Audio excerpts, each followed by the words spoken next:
Good afternoon, good morning, good evening. This is, I'll name this segment later, GTG spits that grease, etc, etc, etc. You guys all know the situation. The title hasn't given me away yet. I have to ask, because I'm not sure if you guys are keeping up with current events. I'm sure you guys are, to be honest. As many videos that I put out, I'm pretty confident that you do. At current, Lol Cow Live is done with Wings of Redemption, possibly, and we know for sure, or at least as far as we know, I should say, Kino Casino is done with Dark Side Film. So my question to you, ladies and gentlemen, is where does Wings of Redemption and DSP go from here? Let's talk about it. So at current, DSP is trying to have rotating or revolving guests or guest chairs, if you will, as it pertains to Smart Guys 3.0. And that's it. Other than that, it's the same lame, weak ass content, which he's barely going to be able to fund because now, as far as we know, all of the Kino Casino pay pigs and whales are gone. They've all gone back home. They've gone back to their respected pods and their respective slot chairs and, you know, their seats at the table over there with the casino. They've all gone back home. Now DSP has to get his hands dirty. He has to get his hands bloody. He has to work with a demographic of people that he really has no business dealing with because he doesn't know those people. He doesn't understand what those people do, where they came from, how they operate, none of that. And they're going to all use him for exposure, which doesn't really mean much, but it's more exposure than any of them are getting right now anyway, or at least some of them, because at the time I'm recording this, we don't know who the other two participants are yet. We just know that about Ethan Ralph, and he's already had his first showing. So DSP is out to use people, but he's going to be used as well.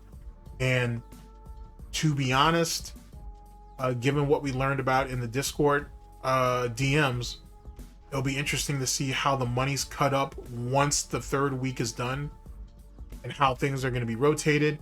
My initial thought, by the way, and I'll probably do a video separate on this later with my predictions for this, but I'm guessing after WrestleMania, DSP is not gonna do much of Smart Guys. He may bring it back every once in a while for the big wrestling events, but he's not going to do this all year. What I do think he might do is he might try to keep those three guys in pocket and bring them on to talk about drama. I think he'll do that because I think he wants his get back with Kino Casino, and especially now that all of the whales are gone and he's calling those whales and pay pigs simps, you know, which means, you know, when DSP starts, you know, slinging names at you because he can't fight in any other way, that tells you, or that lets you know that he's really hurt. Not hurting, but he's really hurt.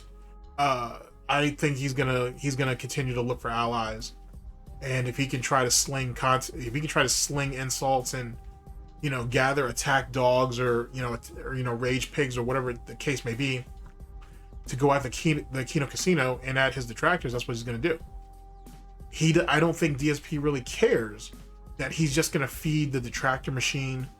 He's gonna feed the Kino Casino machine, as long as he can get out whatever he gets out, even if it stays isolated to this small bubble, which just gives you an idea of how small-minded DSP is. And that's it. He doesn't have any other prospects. Like I said, after WrestleMania, the only thing he's going to have to go to now is drama content, basically, because all the other shit he's doing is dead or dying.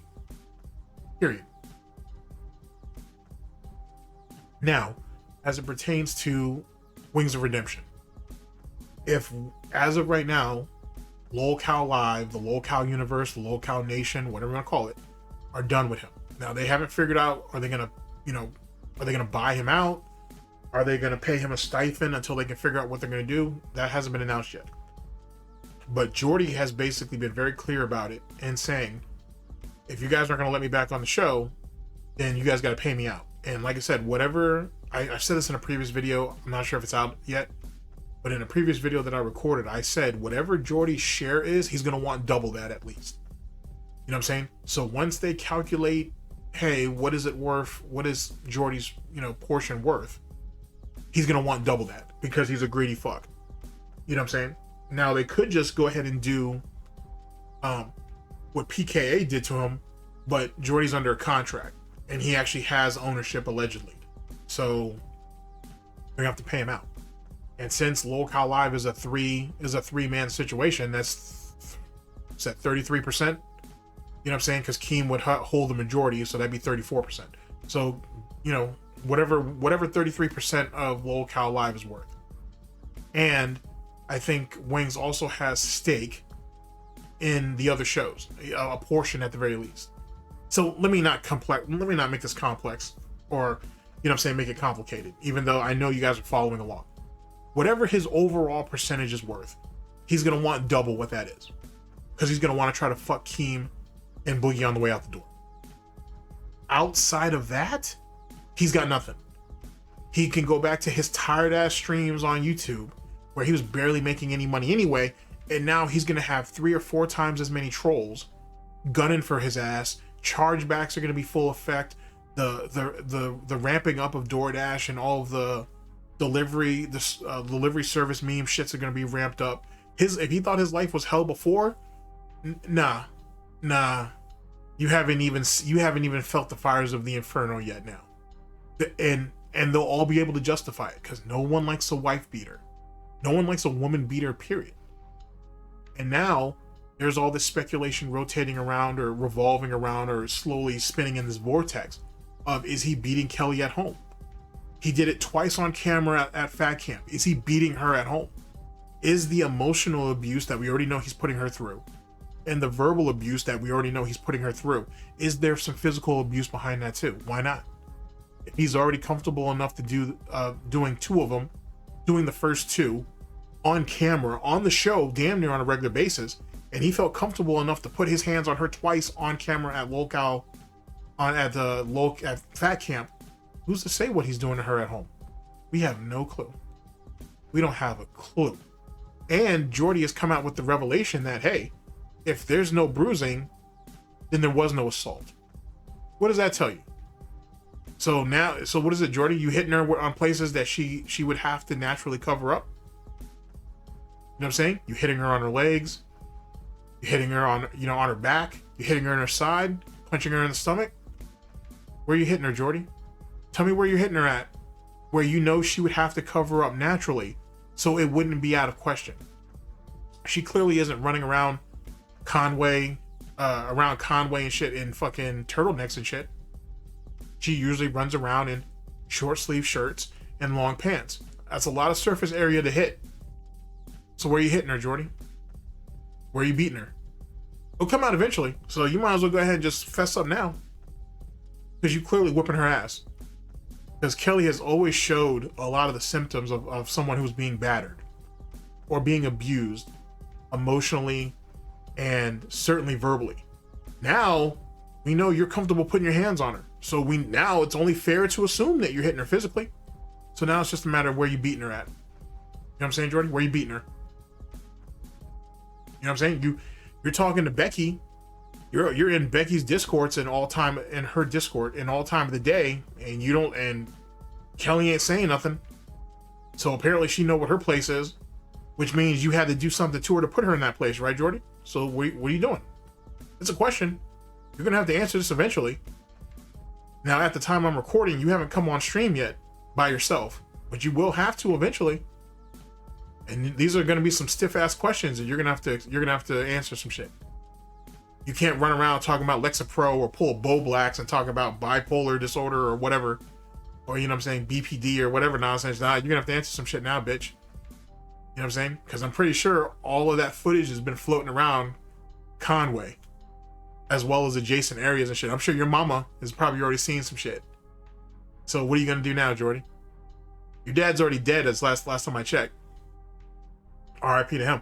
But your father's already passed away, so he don't have to worry about knowing that his son is a woman beater, unless he was a woman beater himself. Then if that's the case, you're just going ahead and you're just following the tradition. You're just a chip off the old block.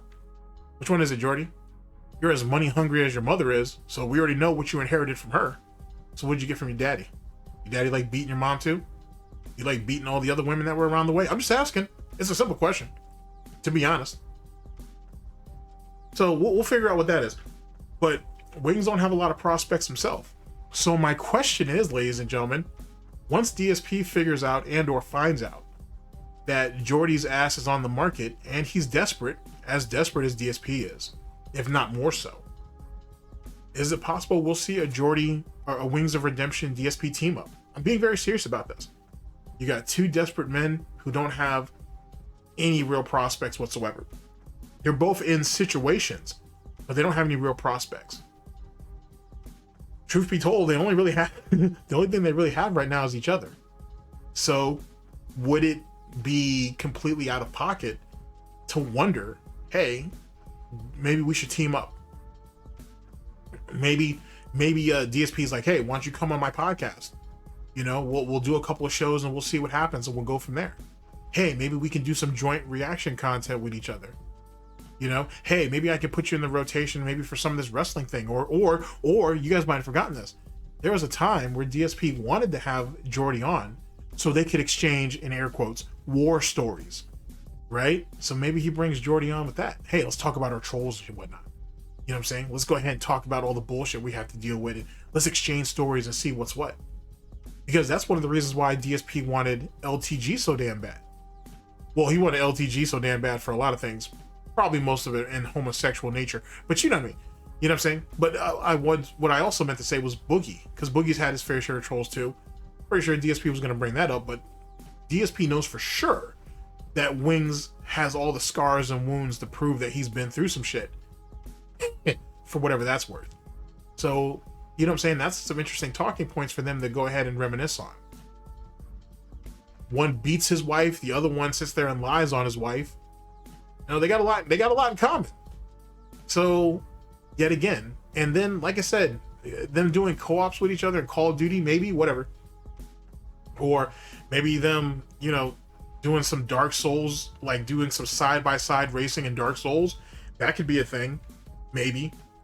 You know, but other than that, them having a quote-unquote drama podcast where they talk about their trolls is what I'm really thinking. If things go through with Lol Cow Live and Wings really can't go back, he needs something. And honestly and truly, DSP may very well be his only prospect. No one else is going to touch him. No one's else is going to touch Wings, really. He's going to have to get right there with DSP, which means, can you see Wings of Redemption mingling with Mersh, you know, Ethan Ralph, Kino Casino? Do you see him running around talking to them or whatever? Who knows? But DSP is probably the safer bet out of all of them anyway. I really want you guys to take into account and understand where I'm coming from with this. These are two incredibly desperate men that don't have, and I use the term man loosely with both these ass clowns. You got two desperate people, NPCs, that don't have any other prospects. What they initially had was as good as they was probably going to get. Wings of Redemption with Lol Cow Live and DSP with Kino Casino, respectfully. Both of those things are off the table, at least as of current. The only thing these two assholes have is each other. Because if you're Boogie, unless you can get DSP to actually come onto the show, sign a contract or whatever, you're not even thinking about him. And if you're Wings, yeah, you might be able to make an appearance on Lol Cow Live. I'm sure they'll allow you to come on. But where else you're gonna go? You can't go back to PKA. They damn sure don't want to talk to you now. You know what I'm saying? They'll definitely talk about you, but they definitely don't want to talk to you. So where are you gonna go to make up the money, to make up the financial deficit that you were making with Keem and Boogie? Or with the Lol Cow universe / nation anyway? It's gonna be we're only at the end of March. I'm recording this at the end of March. We're at the end of like the first quarter if you count your quarters by every 3 months. We're only in the first of 4 quarters of the year, and shit's getting crazy already. You know what I'm saying? Shit's crazy already. You got the situation with Ethan Ralph, and he really wants to have that position over there with Smart Guys, and whatever that ends up evolving or devolving into later. At the time that I'm recording tomorrow, Ethan Ralph and Boogie, or no, Ethan Ralph and Duty are supposed to have a debate or whatever. I'm actually hearing that Supposedly, Duty's just gonna go over there and apologize. Who knows what that really situation's about? I don't know. But that's just what's floating around. It's a mess. It's getting crazy on all these different fronts. Speaking of which, as it pertains to that, Ethan Ralph found out about the Ravens Dolphins situation, so he's putting that all over Twitter. The video that Wings 007 and Sly T made. That right, you know, fucking Ethan is basically trying to portray it as, oh, this is a top DSP detractor and he's a pedophile. This is what's going on over there. So he's spinning that, and people are buying it. So that's a thing. It's wild right now, bro. And I don't know who's doing the top 10 this year. I would assume it's definitely going to be Prop, and who knows if someone else will do it. But I'm assuming Prop's going to do it. If that's the case, he's damn near at a top 10 right now. The list is already capped. Already.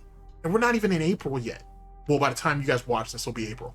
But we're not even in April yet at the time that I'm recording this. And you already have a top 10 locked in. Already. So anyway, what do you guys think? How do you guys feel? If you guys feel anything, feel free to leave a comment down below or whatever. But what do you think about Wings' situation? What do you think about DSP's situation? And what do you think about a future collaboration between the two? You know what I'm saying? And what does that even look like? You know what I'm saying? And maybe I'll do a video on that later. But what does that look like if Wings and DSP have to do a collab with each other? Never know. You know what I'm saying? So let me know what you guys think. Ladies and gentlemen, this has been, I'll name this segment later, GTG, Spits That Grease, etc., etc. Take care of yourselves, people, and I'll catch you guys on the next one. Later, people. Later, people.